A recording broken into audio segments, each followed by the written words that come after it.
All right, so we're doing Shreveport Opry, right? So this is kind of, I guess, a derivative of the Louisiana hayride that was very popular in, is that right? In Shreveport, in this area. And there was a famous guy that played it. I think one of them was named Elvis. One of them was named Johnny Cash. I think a bunch of other ones, Carl Perkins, Jerry Lee Lewis. So I have a favorite song of one of them, and I'm going to play it for you.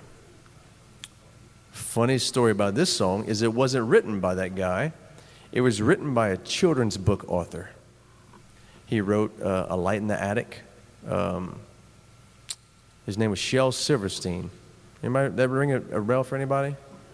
Shel Silverstein wrote this song, and he wrote children's books, and he also wrote a column in Playboy. So let's be real.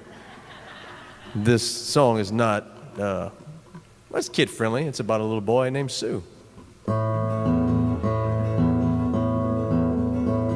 Well, my daddy left home when I was 3, and he didn't leave much for Ma and me, just this old guitar and an empty bottle of booze.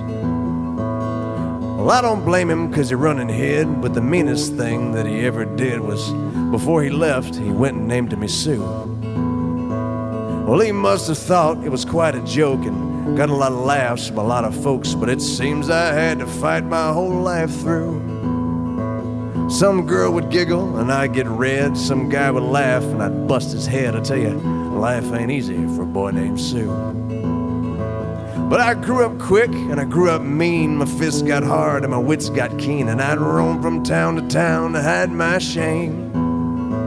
But I made me a vow to the moon and stars that I'd search the honky-tonks and bars and I'd kill the man that gave me this awful name. Well, it was Gatlinburg in mid-July and I just hit town and my throat was dry and I thought I'd stop and have myself a brew. At an old saloon on a street of mud, there at a table dealing stud, sat the dirty mangy dog that named me Sue. Well, I knew that snake was my own sweet dad from the worn-out picture that my mother had, and I knew that scar on his cheek and his evil eye. Well, he was big and bent, gray and old, and I looked at him and my blood ran cold, and I said, "My name is Sue, how do you do? Now you're gonna die." Yeah, I told him. And I hit him hard right between the eyes, and he went down, but to my surprise, he came up with a knife and he cut off a piece of my ear. But I busted a chair right across his teeth, and we crashed through the wall out in the street, kicking and gouging the blood and the mud and the beer.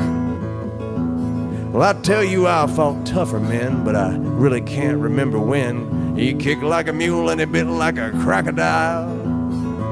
Well, I heard him laugh and I heard him cuss. He went for his gun, but I pulled mine first, and he stood there looking at me, and I saw him smile.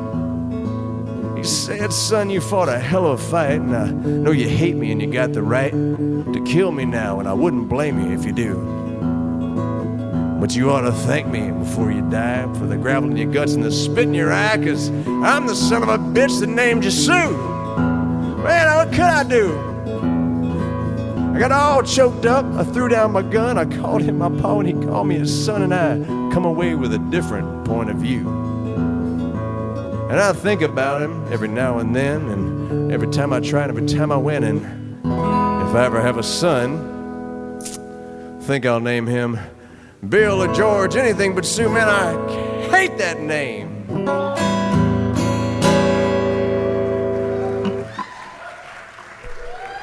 Thank you. That's a lot of words, by the way.